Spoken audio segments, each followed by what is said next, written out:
नमस्कार, स्वागत है आप सभी का। आप देख रहे हैं जनवार्ता न्यूज और इस समय मेरे साथ खास शख्सियत बैठे हुए वीआईपी के वैशाली जिला के सुप्रीमो में है ओम प्रकाश सहनी जी है। इनसे बात करेंगे बिहार विधानसभा चुनाव को लेके। जिस तरह से सियासी हलचल तेज है, इस बीच क्या कुछ तैयारी है, क्या कुछ चला है। सबसे पहले जनवार्ता न्यूज में बहुत बहुत स्वागत जी। धन्यवाद। जनवार्ता न्यूज के दर्शकों को मेरा प्रणाम, नमस्कार और धन्यवाद। क्या कहेंगे, चुनावी हलचल तेज हो गई है, ऐसे जिम्मेदारी भी बढ़ गई है, तो क्या कुछ तैयारी चल रहा है? तैयारी तो हम लोगों का लगातार चल रही है कि जब से वीआईपी पार्टी आई है तो हम लोग वीआईपी में ही हैं और वीआईपी रात दिन विकास ही कर रही है। इसका दिन दोगुनी रात चौगुनी वीआईपी बढ़ रहा है। लोगों के बीच जन समर्थन, हर जाति धर्म के लोग इससे जुड़ रहे हैं। इससे माननीय हमारे मुकेश सहनी जी का भी मनोबल बहुत बढ़ रहा है और हम लोगों का भी बहुत अच्छा लग रहा है। काम करने में भी मन लग रहा है, एकदम दिल ऐसा लग रहा है कि जैसे गदगद हो गया। इस पार्टी को बहुत सही समय पर हमारी पार्टी आई है और विचारधारा से आई है और लगे हुए है। महागठबंधन, इंडिया गठबंधन में इस बार पूरे जोर शोर से हमारे मंत्री जी पूरा जोर शोर से इंडिया गठबंधन के मदद में लगे हुए हैं। हर क्षेत्र दिन रात एक ही हुए हैं। न सोने का उनका ठीक रहता है, न खाने पीने का कुछ किसी चीज का उनको कोई चिंता नहीं रहता। एकदम रात दिन एक ही हुए हैं। विकासशील इंसानियत पार्टी नाम ही ऐसा है, तो क्या क्या लोगों के बीच है, विकास का क्या इरादा और इंसानियत को लेके किस तरह चल रहे हैं? मुकेश सहनी ही विकास पुरुष है। आखिर देखा जाए तो जो आदमी 900, हम लोग भी देख रहे हैं कि हम लोग तो पहले से पिताजी दादाजी और कुछ विरासत में देकर गए हैं, तो उसका भी हम लोग उपयोग कर ले रहे हैं। लेकिन मुकेश जी तो सिर्फ अपने दम पर खड़ा होकर के और यहाँ तक पहुंचे हैं और अपने समाज के जगाने के लिए ये 200-500 करोड़ रुपया हम लोगों के नज़र में लग रहा है कि इसको जगाने में खर्च भी कर दिए हैं और दिन रात एक भी कर दिए हैं। अपने परिवार, बाल बच्चा, सबको समय बहुत कम दे पाते हैं। इस बात का उनको मलाल भी रहता है कि हम जो है से हमारे अपने बच्चों के पीछे समय नहीं दे पाते हैं, लेकिन समाज के बच्चों के पीछे पूरा समय देते हैं। पूरा उनका इच्छा रहता है कि मेरा समाज भी और जो समाज आगे गया हुआ है उसके साथ कदम से कदम मिलाकर चलने का काम करे। इसके लिए दिन रात मेहनत करते रहते हैं। मेहनत तो आप भी कर रहे हैं, लगातार क्षेत्र में लगातार रहते हैं, जनप्रतिनिधि भी है। ऐसे में बिहार विधानसभा चुनाव होने हैं, तो तैयारी को लेके आपकी कुछ तैयारी है?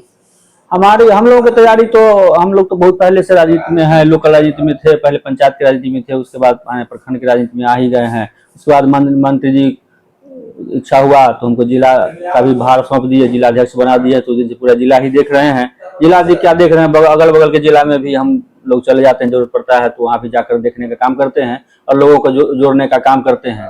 तो यहाँ तो बहुत काफी मजबूत ही हुआ है, महागठबंधन मजबूत हुआ है। वीआईपी पार्टी तो काफी हमारे आने से तो वैशाली जिला काफी मजबूत हो गया है और लोगों की इच्छा है कि नहीं, प्रमुख साहब भी मुकेश जी के साथ और मजबूत हुए हैं और जो है से इनको भी माने हमारा इच्छा नहीं है। हम लोग की इच्छा है कि सिर्फ माननीय मंत्री जी माने जगह पर जाए, उप मुख्यमंत्री बने, उनके मजबूत होने से हम लोग ऑटोमेटिक मजबूत हो जाए, पूरा समाज मजबूत हो जाएगा। एक मेरे विधायक और मंत्री बनने से मेरे समाज में कोई बदलाव नहीं आने वाला है कि जब तक वो जगह पर नहीं जाएंगे, वो पावर में नहीं रहेंगे, तो वो पावर में रहेंगे तो हम लोग भी उनको सहयोगी के रूप में, विधायक के रूप में लोग जनता चुनकर भेजेगा। माननीय मंत्री जी हम लोग को टिकट देते हैं, महागठबंधन से टिकट मिलता है तो जनता चुनकर भेजेगी ही, तो उसमें उनका और सहयोग हम लोग करने का काम अभी तो कर ही रहे हैं। और इस दिन से मैं जिला अध्यक्ष बना हूं, हमको नहीं लगता है कि हमारे वीआईपी पार्टी के मंत्री जी को हमारे जिला के लिए इतना भी सोचना पड़ा होगा। 1% उनको सोचना नहीं पड़ता है, सिर्फ उनको आदेश हो जाता है कि फला जगह फला काम करना है। इस तरह से हम लोग बैठते हैं, विचार होता है काम करना है, वो मीटिंग हम लोग संपन्न करा देते हैं, उनको घूम कर देखना नहीं पड़ता है। ओम प्रकाश जी, आप सुनने में आए हैं कि महनार से भी बड़ी तैयारी करके रखे हैं जनप्रतिनिधि के रूप में, आने वाले जनप्रतिनिधि के रूप में, इसको लेके क्या कहेंगे? तो यहाँ तो मेरी तैयारी में नहीं बताया, हम तो बहुत दिन से यहाँ पर हैं। यहाँ के तैयारी में क्या करना है, जनता से जुड़े हो रहे थे। जनता के जो समस्या आता है दिन रात, माने थाना, पुलिस, दुनिया जहान विकास। अभी तो मेरे पास क्योंकि विकास का भी कुछ फंड है, वर्तमान में प्रमुख है तो फंड तो है ही। तो जहाँ भी जो लोग कहते हैं, कहीं छठ घाट बनाना हुआ, कहीं शौचालय बनाना हुआ, कहीं रोड बनाना हुआ, कहीं स्कूल का मरम्मत कराना हुआ, तो ये सब चीज तो होते ही रहता है। माने इसके लिए मैंने हमको किसी से मांगने का फंड भी जरूरत नहीं पड़ता है। तो इस रूप में भी लोगों की सेवा किए हैं, जहाँ जो कह दिए हैं तो अभी नहीं तो 2-4-5 दिन का योजना क्लियर हो जाता है। तो प्रकाश जी, वर्तमान में एनडीए की सरकार है यहाँ पे, ऐसे में विकास की आप बात करें तो क्या लग रहा है कि विकास वाकई बिहार में विकास जो हो रहा है वो विकास के पैमाने पे आप खड़े हैं? देखिए, बिहार के विकास हुआ है, लेकिन विकास का तो सोच होना चाहिए कि अभी अभी आज बनाया जाता है 10 फीट का रोड, कल फिर उसको जैसे पेड़ सड़क के किनारे पेड़ लगा दिया जाता है और 10 से 20 साल उस पेड़ को फिर से काट कर उसको चौड़ी कर दिया जाता है। तो विकास का नजरिया जो है तो इन लोगों का सही नहीं है। आज पोल यहाँ गाड़ दिया जाता है, कल उसको फिर चौड़ी करने के लिए पोल को उखाड़ करके यहाँ गया, तो एक ही काम को 100 बार करना पड़ता है। कुछ विजन लेकर चलिए, 50 साल 100 साल के हिसाब से काम कीजिए कि आने वाले 50 साल में हमारा जनसंख्या इतना बढ़ेगा, हमको इतना रोड की जरूरत होगा, तो उस हिसाब से पेड़ पौधा का भी नुकसान कर देते हैं इधर दिए सरकार ना, ये सब विकास करने के चक्कर। हम लोग तो ज्यादा पेड़ पौधा हम ज्यादा प्रेमी लोग हैं। अभी भी हम चलिएगा तो मेरे खेत के हर किनारे पर चारों तरफ से वृक्ष लगा हुआ है, एक भी खेत आपको खाली नहीं मिलेगा। कम से कम 5-6 हजार पेड़ तो हम अपने जीवित पेड़ मेरे पास अभी है, जल जीवन अपने हरियाली हाथ से पे लगा ध्यान दे रहे हैं। हाँ नहीं, हाँ जल जीवन हरियाली जो कहिए कि हमको पेड़ पौधा से थोड़ा ज्यादा आकर्षण रहता है और लाइफ के लिए जरूरी चीज भी है। और सरकार को देखते हैं कि रोड बनाता है, उस पेड़ को काट देता है, फिर से नया पेड़ लगवाता है, और लगाने वक्त भी उसको निर्देश होना कि थोड़ा सा इसको ऐसा जगह पर लगा, उसकी दोबारा काटने की जरूरत न पड़े। ये सब गाइडलाइंस देता नहीं, इसको कोई देखता नहीं है। आज सरकार जैसे झुग्गी झोपड़ी को पहले बनने देता है, पहले क्या करता है कि थोड़ा मरा 1000-500 देखते हैं हम लोग बराबर देख रहे हैं शहर में, देहात में तो, गांव में तो इस तरह का नहीं हुआ है, लेकिन गांव में भी थोड़ा मरा हो ही जाता है कि लोग कहीं बसा हुआ है कि अभी बिहार में बहुत लोगों के पास रहने के लिए, घर बनाने के लिए जमीन नहीं है। 3 डिसमिल या 1 डिसमिल 2 डिसमिल जमीन नहीं है, लोग सरकारी जमीन में ही घर बना के रहने लगता है। तो जिस समय घर बना के रहने लगता है तो लोग मना नहीं करता है, जो सरकारी पदाधिकारी है या सरकार के जो कर्मचारी है मना नहीं करता है, उस समय बनाने दे देता है, इंदिरा आवास तक बनाने दे देता है, बना लेता है, और उसके बाद उसको जैसे तोड़ करके जब सरकार की जरूरत है उसको तोड़ के हटा देता है। ये नहीं सोचता है कि कोई आदमी तो कोई चिड़िया है नहीं, किसी इस जाली पर उठेगा उस जाली पर बढ़ जाएगा, पहले उसको रहने का व्यवस्था करे सरकार। तो आज तक तो सरकार लोगों का ये इतना कहता है कि हम यह विकास कर लिए वो विकास कर लिए। आज तक सरकार यहाँ के जो मनुष्य है, जो प्रकृति ने मनुष्य को सर्वोत्तम बनाया है, जीव बनाया है, इसको रहने के लिए अभी तक सरकार व्यवस्था नहीं कर पाई हिंदुस्तान में। और क्या विकास कहिएगा, तो विकास किस चीज का कहें? तो ओम प्रकाश जी, इसके विरोध आप आवाज उठाएंगे आने वाला समय के एग्जाम में भी? मेरा प्राथमिकता होगा कि एक भी आदमी जिसको रहने के लिए घर माने जमीन, घर बनाने के लिए जमीन नहीं है, तो ऐसा मेरे क्षेत्र में कोई आदमी न रहे, इसका मैं भरपूर प्रयास करूंगा और अपने स्तर से भी इस चीज का प्रयास करूंगा भविष्य में कि नहीं, सरकार अगर मदद करती है तो ठीक है, नहीं करेगी भी तो मेरा जिंदगी का ये लक्ष्य रहेगा कि एक भी आदमी माने आवास विहीन नहीं हो, जमीन विहीन नहीं हो। हर आदमी को कम से कम 3 डिसमिल जमीन तो जरूर मिले आवास बनाकर रहने के लिए। नहीं तो आज यहाँ कल वहाँ, क्या आदिवासी की तरह आज भी लोग जीवन जी रहा है। और हम लोगों के समुदाय के लोग को तो समझिए कि इसको तो कोई आज भी जो है से आदिवासी की जिंदगी आज भी जी रहा है लोग। चलिए, ये तो बात की बात है। फिलहाल अब बात करते हैं आपकी जो महागठबंधन की जो योजनाएं हैं, उन योजना पे कहीं न कहीं नीतीश जी मुहर लगाते हुए दिख रहे हैं और आए दिन घोषणाएं कर रहे हैं। अच्छी बात है। जैसे हमारे जो तेजस्वी जी नेता हैं कोऑर्डिनेशन कमेटी के, इंडिया गठबंधन के, तो उन लोगों का जो बैठ के जो विजन तैयार होता है, चाहे उनका अपना विजन हो या बैठ करके मुकेश जी हैं, राहुल जी हैं, या माले के हमारे दीपंकर भट्टाचार्य हैं, सब लोग मिलकर के जो नीति तैयार करते हैं या जो मांग रखें कि हम जनता के बीच में करेंगे, तो उसका ही कॉपी करने में थोड़ा सा पीछे छूट जाते हैं। अगर 1500 की मांग किए तो 1500 के वाला 1600 कर देते, 1700 कर देते, 2000 कर देते, भाई क्या जाता है, तो उसको 1500 के 1100 करते हैं कि थोड़ा सा। और 200 यूनिट बिजली मांगे कि जैसे 200 यूनिट हम बिजली फ्री करेंगे, तो 200 ही कर देते, 225 ही कर देते, तो क्या जाता। मतलब इसको उम्मीद ज्यादा रखते थे लेकिन हुआ नहीं।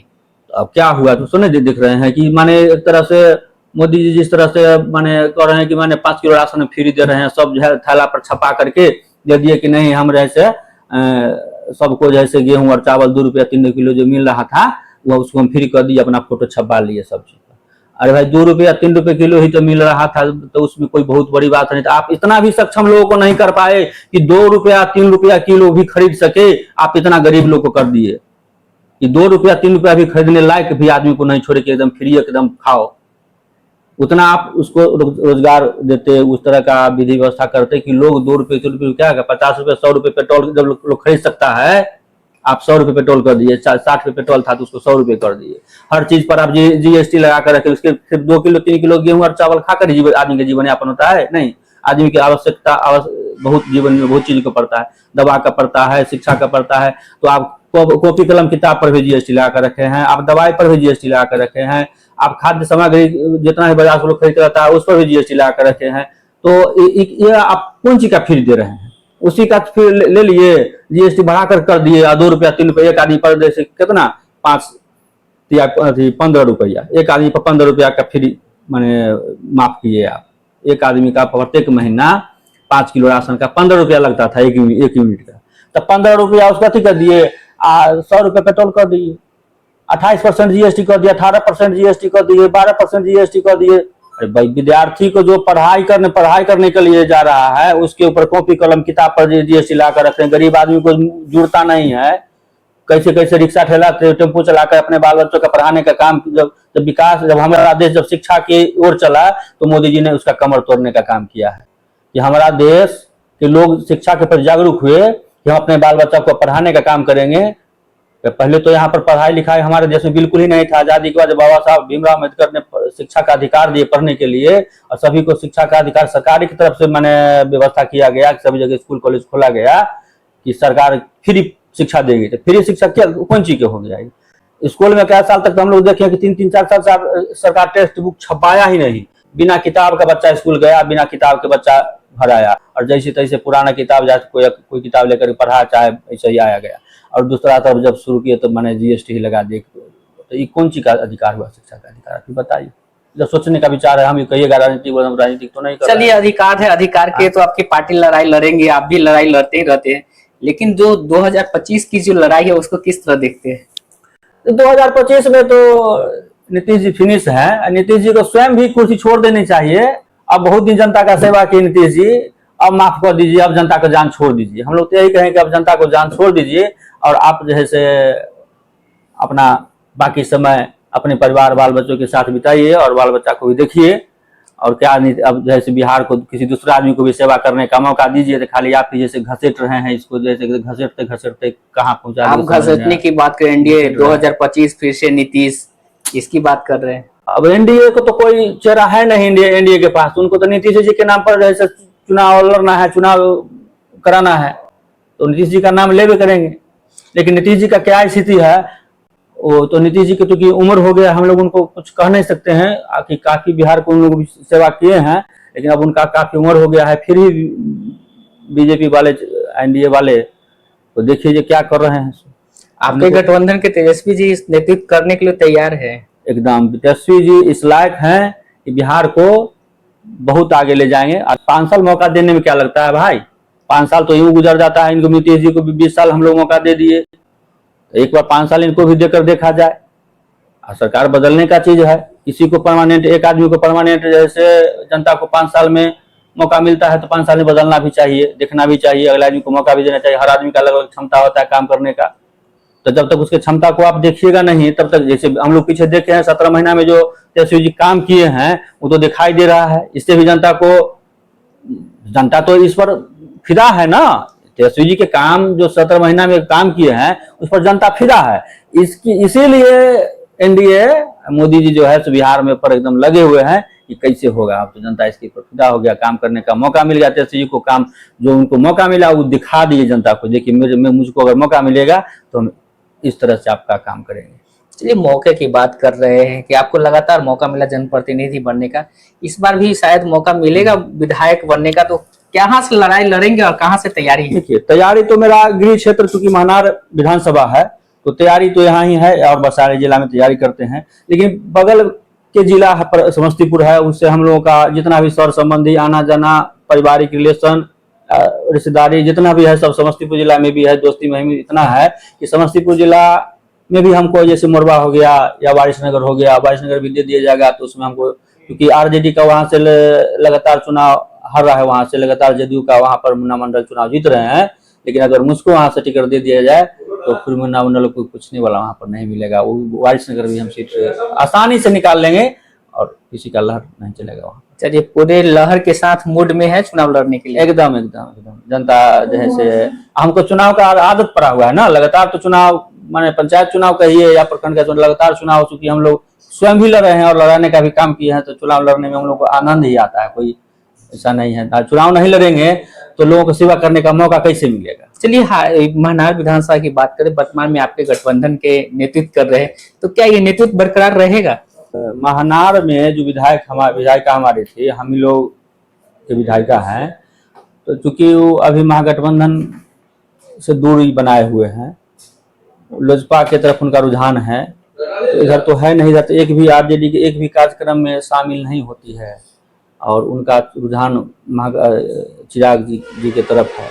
तो इधर तो उनका हमको नहीं लग रहा है कि इधर से टिकट भी मांग रहे हैं, इधर से टिकट उनको मांगना भी नहीं चाहते हैं, पहले ही छोड़ दिए हैं, तो यहाँ तो जगह खाली है ना, तो मौका आपके तरफ जा रहा है एकदम।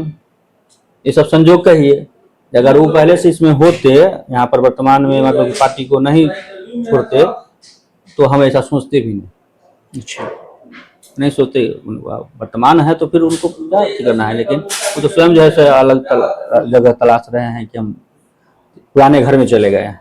चलिए, वो तो घर वापसी कर लिए, लेकिन आप अपने घर में हैं, तो अपने घर को 2025 में बनाने के लेके क्या कुछ संकल्प लेके आगे बढ़ रहे हैं? संकल्प क्या है, जनता के बीच में रहना है, जनता को सेवा करना है, संकल्प। और नहीं बताया कि कम से कम मेरे विधानसभा में मैं अपने तरफ से बात करता हूँ, सरकार की जो कोशिश हो उससे कोई मतलब नहीं। एक भी आदमी भूमिहीन नहीं मिलेगा। अगर मुझको 5 साल का मुझको अगर विधायक का मौका मिलता है, तो एक भी आदमी मेरा पहला प्राथमिकता होगा कि बाकी तो सरकार का जो अन्न फंड होता है उससे लोग विकास का कार्य करता है, तो चलता ही रहेगा, इसमें कोई अच्छा नहीं। लेकिन मेरी प्राथमिकता इसमें होगी कि बहुत लोग भूमिहीन है, जिसको रहने के लिए घर नहीं है, जिसके घर भी है तो बहुत आदमी के है कि उसके घर तक पहुंचने के लिए रास्ता नहीं है। तो मैं इस पर अभी भी काम कर रहा हूँ, मैं अभी इस पर विशेष ध्यान दिया। मेरा भी घर गांव में एक ही मेन रोड था, और बाकी लोग जो है सो घर मुख्य सड़क से दूर बसे हुए थे। सभी को मैंने लोगों से जमीन मांग कर ही 5 फीट आप दीजिए, 5 फीट आप दीजिए, और समर्थ सहयोग लेकर के सभी जगह रोड पहुंचाने का घर घर में काम किया। आप इसका सर्वे कर सकते हैं। मतलब जिस पार्टी से आप जुड़े हुए विकासशील इंसानियत पार्टी, तो इंसानों के लिए विकास की बात होना ही चाहिए। एकदम इंसानियत नहीं है तो फिर क्या, जीने का कोई मतलब नहीं। इंसानियत तो जीने का मतलब नहीं, कोई मतलब नहीं। चलिए, जनवार्ता न्यूज के साथ बहुमूल्य समय दिया, इसके लिए बहुत बहुत धन्यवाद। चलिए, आपके दर्शकों को भी बहुत बहुत नमस्कार, प्रणाम, धन्यवाद देते हैं। ये थे हमारे साथ वीआईपी पार्टी के वैशाली जिला सुप्रीमो, जिन्होंने अपनी बात रखी और बिहार विधानसभा चुनाव होने उसके लेके किस तरह से सियासी हलचले है उस पे भी इन्होंने बात किए है। अगर जब मौका मिलता है तो पहले भी जनप्रतिनिधि रहे हैं और आगे भी जनप्रतिनिधि रहेंगे। ऐसे में तैयारी को लेके कहीं से भी अगर लड़ाया जाए तो उसकी तैयारी करके रखे हैं। बाकी देखना यह है कि गठबंधन में सीट मिलता है, कहां से ओम प्रकाश जी चुनाव लड़ते हैं या लड़ने का मौका मिलता है, ये तो बिहार विधानसभा चुनाव में सीट शेयरिंग के बाद ही देखने को मिलेगा। फिलहाल इतना ही। अन्य खबर देखने के लिए आप बने रहें जनवार्ता न्यूज के साथ।